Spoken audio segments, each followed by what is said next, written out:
అమ్మ ఎంత అమ్మా ఇవి డజన్ ఎంత? ఎన్ని డజన్లు ఉంటాయి మొత్తం ఇవి? మొత్తం ఎన్ని ఉంటాయి?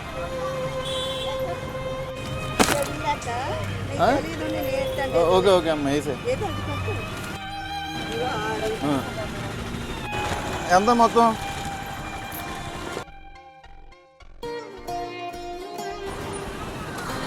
ఉంచుకో, అవి నీ దగ్గర ఉంచుకో.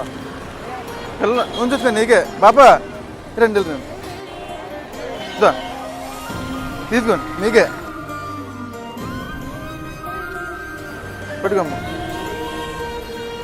బాబా సరిపోతాయా?